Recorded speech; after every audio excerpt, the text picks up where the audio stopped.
नमस्कार दोस्तों, मैं एल आर स्वामी और आज लेकर आया हूँ आरटीआई जो सूचना का अधिकार है उसके अंतर्गत जो सभी पीओ है, पंचायत प्रारंभिक अधिकारी, पंचायत स्तर पर जो बना रखे हैं उनको आरटीआई का प्रथम अपीलीय अधिकारी बनाया गया है। पंचायत स्तर पर आने वाली जो आरटीआई की समस्त आवेदन का निस्तारण पीओ द्वारा किया जाएगा।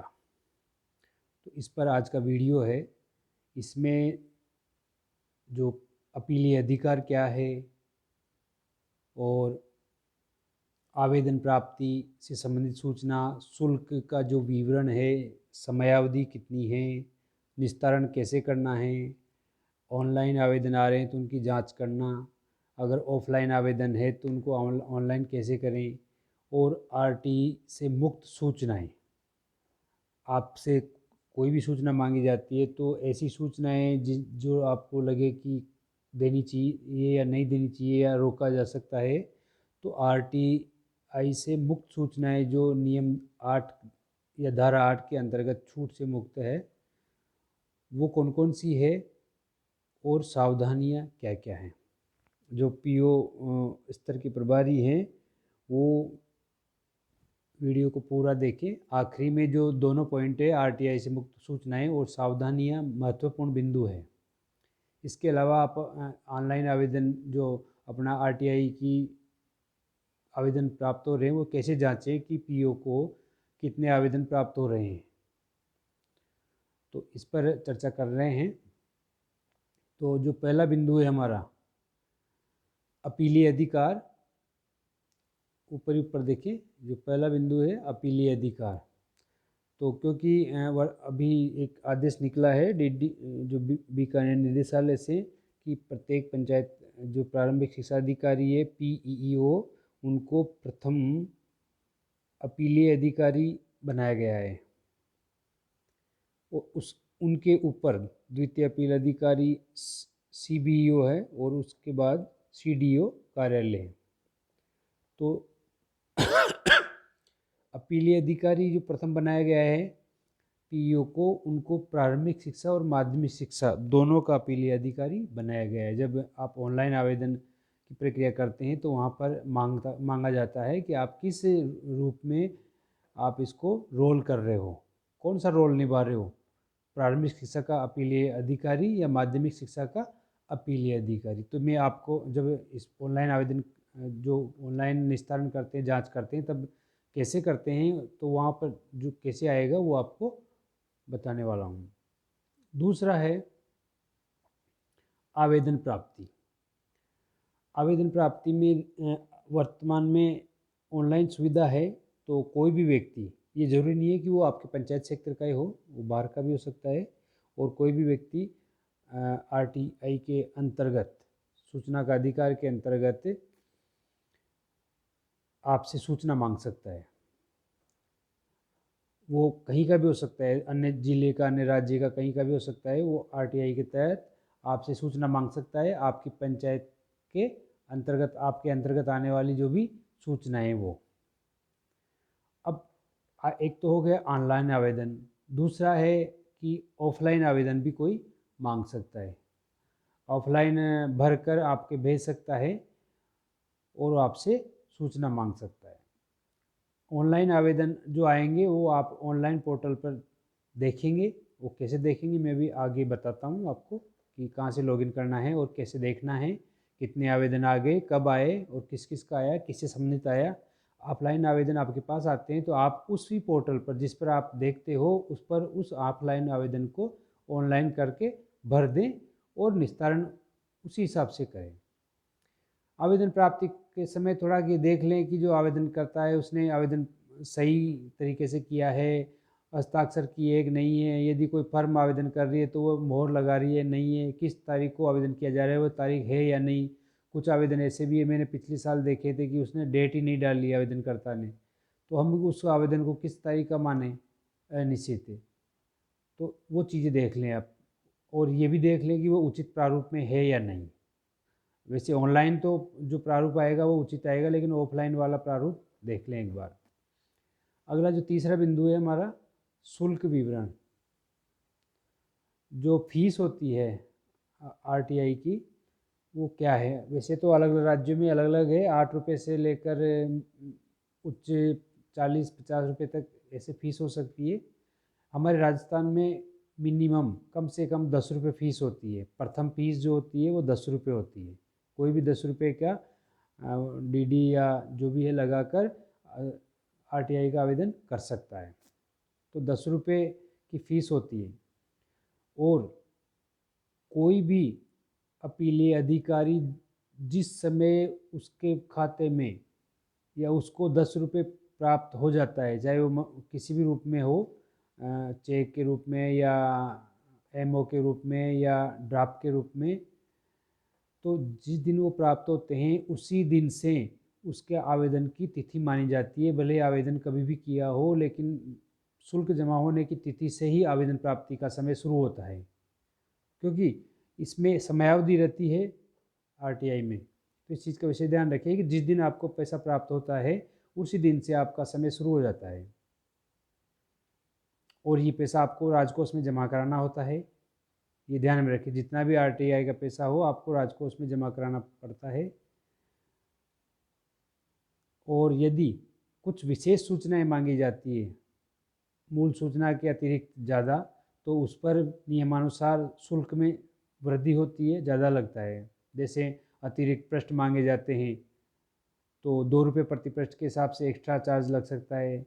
यदि वो फ्लोपी में या डिस्क में आपसे कुछ रिकॉर्ड मांगते हैं तो 50 रुपये प्रति फ्लोपी या प्रति डिस्क वो उसका चार्ज लिया जाता है, और ये सब राजकोष में जमा होता है। तो शुल्क विवरण इस प्रकार से हैं, और ये मिलने पर ही आपकी जो समयावधि है वो शुरू होती है।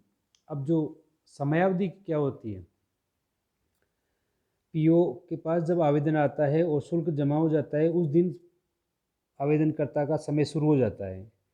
पीओ प्रथम अपीलीय अधिकारी है, तो इन्हें 30 दिन दिए जाते हैं कि 30 दिन के अंदर अंदर ये जो आवेदन है उसका निस्तारण कर दिया जाना चाहिए। पीओ स्तर पर 30 दिन मिलते हैं, लेकिन एक कंडीशन है। यदि कोई आवेदन ऐसा आता है जिस पर किसी के जीवन या स्वतंत्रता का विशेष कारण हो, यानी उसके जीवन को संकट हो, तो उस आवेदन को उसकी स्वतंत्रता विशेष शर्तों के साथ बंधी हुई हो, तो उस आवेदन को 48 घंटे में निस्तारण करना आवश्यक है। हालांकि ऐसे आवेदन कम ही आते हैं, तो समयावधि का विशेष ध्यान रखें। अगर 30 दिन से ज़्यादा हो जाते हैं तो फिर आपको उच्च अपीलीय अधिकारी के द्वारा जो कार्रवाई संपादित की जाती है उसका जवाब देना पड़ेगा। इसलिए इस चीज़ का विशेष ध्यान रखें और देखते रहें। अगला है निस्तारण।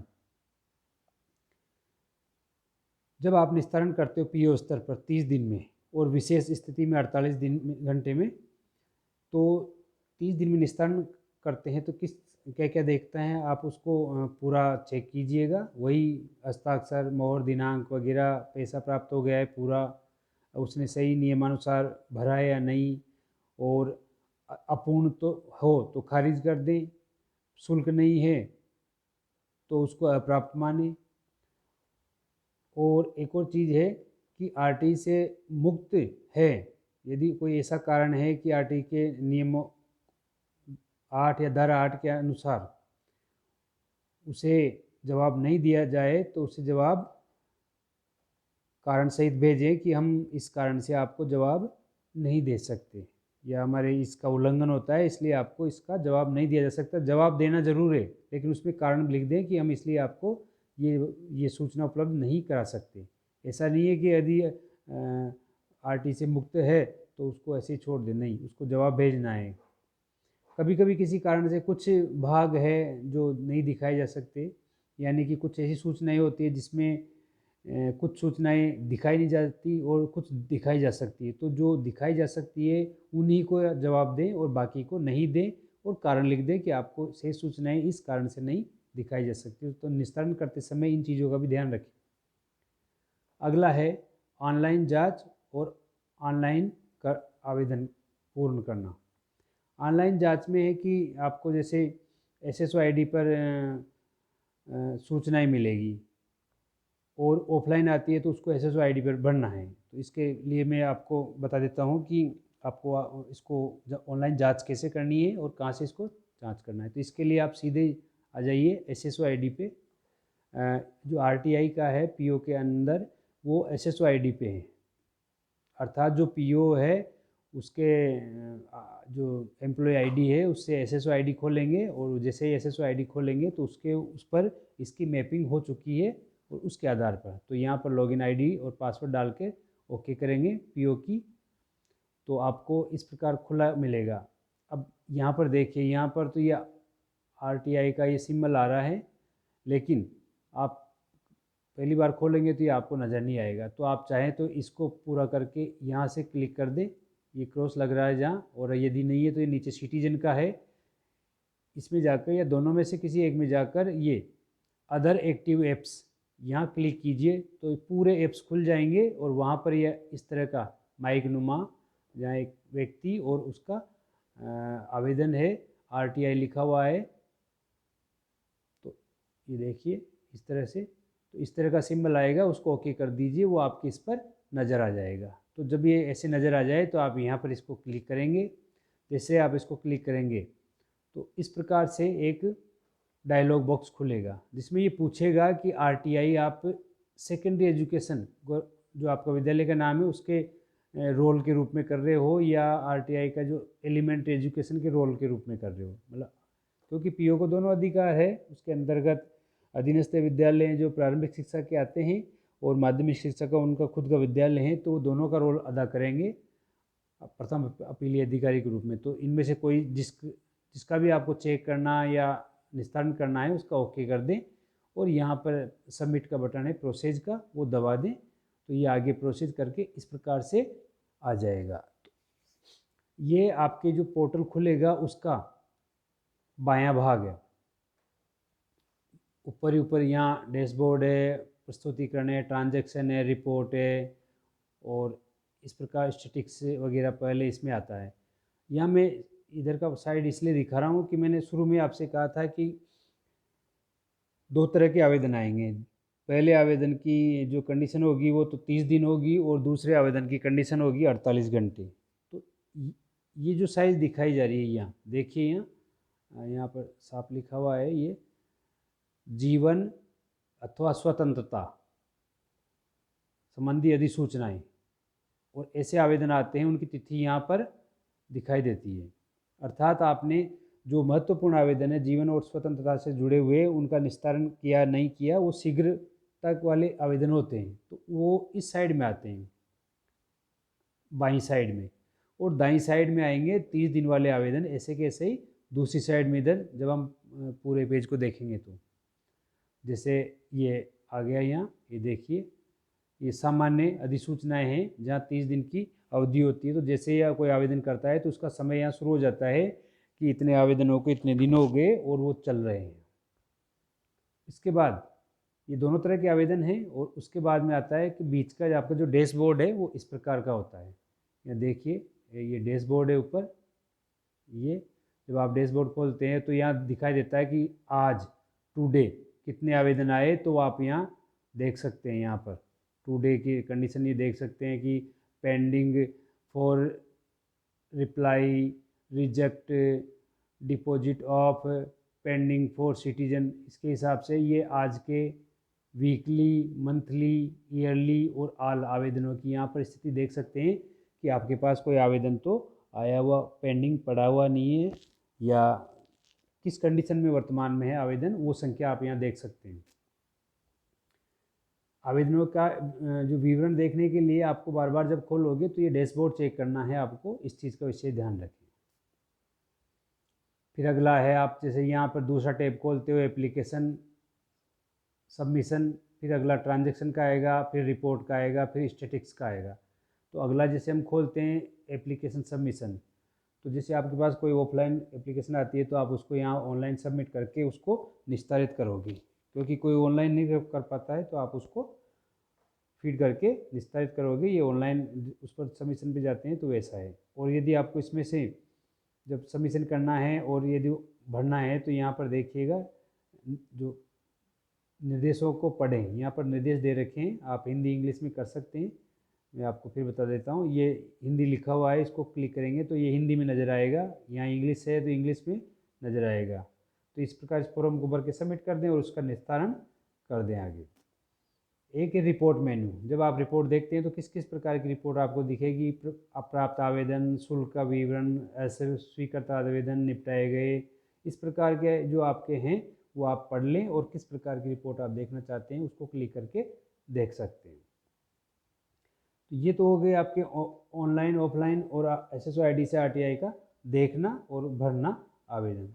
अगला है कि RTI से जो मुक्त सूचनाएं हैं, अर्थात जो RTI 2005 की धारा 8 है उसके अंतर्गत जो मुक्त सूचनाएं, अर्थात किन सूचनाओं को उपलब्ध नहीं कराने के लिए बाध्य है या नहीं, वो कंडीशन यहाँ पर बताई जा रही है आपको। ये महत्वपूर्ण है सभी PO को, क्योंकि आपसे बहुत सारी सूचनाएं लोग मांगते हैं, तो आप ऐसी कौन सी सूचनाएं जिन्हें रोक सकते हैं और उनको कारण सहित लिख सकते हैं कि ये इस कारण से रोकी जा रही है और उपलब्ध नहीं कराई जा सकती। तो वो सूचनाएं कौन कौन सी है, यहाँ पर देखिए RTI से छूट सूचनाएं, ये अध्याय 2 में धारा 8 के अंतर्गत है। पहली है राजकीय हित में न हो, अर्थात राष्ट्रीय या राज्य हित में जो नहीं हो, वो सूचनाएं जो राष्ट्रीय या राज्य हित में नहीं हो, अर्थात उससे राष्ट्रीय या राज्य का अहित होता हो, ऐसी सूचनाओं को उपलब्ध नहीं करा सकते और आप मना कर सकते हैं। दूसरा है आपराधिक उपयोग की संभावनाएं हो, ऐसी सूचनाएं जिनको उपलब्ध कराने के बाद आपराधिक उपयोग हो सकता हो या संभावना हो, आपको लगता हो कि इससे गलत उपयोग किया जाएगा, तो आप इस कारण को बताते हुए कह सकते हैं कि हम इसको उपलब्ध कराने में सक्षम नहीं हैं। तीसरी है विधि की रोक हो, अर्थात न्यायालय द्वारा किसी सूचना विशेष पर प्रकट करने पर रोक लगा रखी हो, तो ऐसी सूचनाएं आप उपलब्ध नहीं कराएं और उसको कारण सहित बता सकते हैं। अगला है राजकीय विशेषाधिकार भंग होते हो।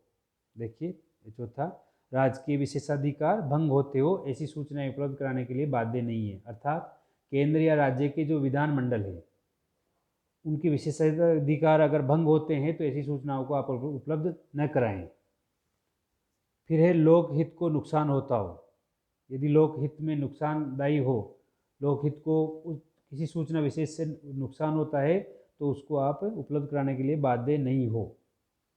फिर है व्यष्टि के विश्वास की सूचना। छठा पॉइंट देखिए, यदि कोई व्यक्ति है और उसके विश्वास की सूचना आप उपलब्ध कराते हैं जिससे उसका विश्वास टूटता है, तो आप उसको उपलब्ध कराने के लिए बाध्य नहीं हो, मना कर सकते हैं। अगला है जीवन या सुरक्षा को खतरे में डालने वाला, ऐसी कोई सूचना जिससे किसी के जीवन या सुरक्षा को खतरे में डालने का कारण माना जा सके, तो ऐसी सूचना को उपलब्ध कराने के लिए आप बाध्य नहीं हो। आठवां है आपराधिक प्रक्रिया में अड़चन, अर्थात आपराधिक प्रक्रिया में अड़चन वाले जो सूचना है जिससे कोई अपराध को प्रकट करने में या सरकार द्वारा किसी अपराध के लिए की जा रही प्रक्रिया में आपकी सूचना के कारण अगर अड़चन पैदा होती है, तो ऐसे सूचना को आप उपलब्ध नहीं कराएं और बाध्य भी नहीं है। लास्ट है व्यक्तिगत सूचना जो लोक कार्य लोकहित से संबंधित नहीं हो, इस प्रकार की सूचनाएं आपके पास ज़्यादा आएगी 90 नंबर की। इसका मतलब है कि किसी व्यक्ति की व्यक्तिगत सूचना जो लोक क्रियाकलाप में, लोकहित क्रियाकलाप में या जनता के हित में या उनसे संबंधित नहीं हो और किसी व्यक्ति विशेष से संबंधित हो और उसको कोई तीसरा व्यक्ति या अन्य व्यक्ति मांगता है, तो उसको उपलब्ध कराने के लिए आप पाबंद नहीं हो, मना कर सकते हो। इन कारणों को लिखते हुए धारा 8 के अंतर्गत इस प्रकार की सूचना देने में सक्षम नहीं है और ये इस हित में मानते हुए हम इसको नहीं देंगे, तो इस प्रकार आप उनको मना कर सकते हो। तो ये RTI से छूट प्राप्त सूचनाएं हैं जो आप नहीं दे सकते। इसके अलावा आखिरी जो पॉइंट है वो ये है कि आप RTI के संबंध में जब ये चीज़ें करो तो कुछ सावधानियां भी रखें। इस चीज़ का विशेष ध्यान रखें। कौन कौन सावधानी कि प्रत्येक जो पीओ स्तर से हैं वो या तो पीओ साहब या कोई इंचार्ज प्रभारी है वो प्रतिदिन या कम से कम सप्ताह में एक बार आरटीआई की जो ये है टैब या एसएसओ आईडी से आरटीआई का जो लोगो है उसको खोल कर देखते रहें कि किसी ने आरटीआई की आवेदन तो नहीं किया है ना, क्योंकि अगर आप देखोगे नहीं और वो पड़ा रहेगा तो 30 दिन निकल सकते हैं कभी भी और फिर आपको उसका जवाब देना भारी पड़ सकता है। पहला तो ये, तो उसको समय समय पर जांच करते रहें और इस चीज़ का ध्यान रखें।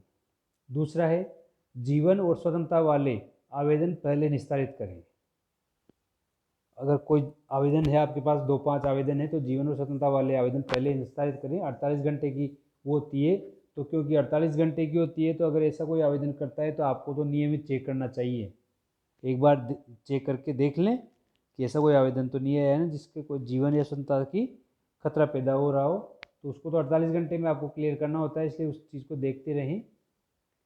अगला है इसका लेखा जोखा एक रजिस्टर मेंटेन कर लें और लिखते रहें कि इस प्रकार के आवेदन प्राप्त हुए हैं और इन आवेदनों का निस्तारण किया गया, इतनी तारीख को प्राप्त हुए, इतना पैसा प्राप्त हुआ, राजकोष में जमा कराया और निस्तारण करने कितने दिन में निस्तारण किया। ये चीज़ें, हालांकि ये चीज़ें ऑनलाइन पोर्टल पे भी रहेगी लेकिन फिर भी आपको रजिस्टर मेंटेन करेंगे तो अच्छा रहेगा। अगला है जब आप इसका निस्तारण करें या किसी कारण से रोकें या जो भी है तो आवेदक को सूचना जरूर भेजें, किसी भी रूप में भेजें लेकिन आवेदक को सूचना जरूर भेजें, क्योंकि भविष्य में यदि आवेदक उस पर कोई अग्रिम कार्रवाई करता है तो आपको सुरक्षा प्रदान करने के लिए आप द्वारा भेजी गई सूचना आपकी सहायक होगी कि हमने आवेदक को लिखित में इस प्रकार सूचित किया था और उन्होंने उस पर कोई कार्रवाई नहीं की। अगला है आरटीआई जो पंजिका है उसकी पूर्ति जरूर करें। लेखा जोखा रखने के साथ आरटीआई जो पंजिका है उसकी पूर्ति करें और आवेदनों की जो फाइल है वो बना लें। जो भी आवेदन आ रहे हैं ऑफलाइन आएंगे तो उसकी एक फ़ाइल बनाएंगे और ऑनलाइन की भी आप एक फ़ाइल बना लोगे तो उनको निस्तारण करके पूरा करोगे। तो इस प्रकार सभी पीओ ध्यान दें और समय समय पर चेक करते रहें कि उनके पास आरटीआई अपील अधिकार है और किसी के कारण से उच्च अधिकारी के रूप में आप पर कार्रवाई नहीं हो तो आरटीआई के समस्त जो कार्यभार है समय पर पूरे करते रहें और निपटाते रहें, लेखा जोखा करते रहें उसको। धन्यवाद, बने रहिए और ये अपने और साथियों तक पहुंचाएं ताकि उनको भी इस चीज़ से कोई नुकसान ना हो। शेयर और लाइक ज़रूर करें। धन्यवाद।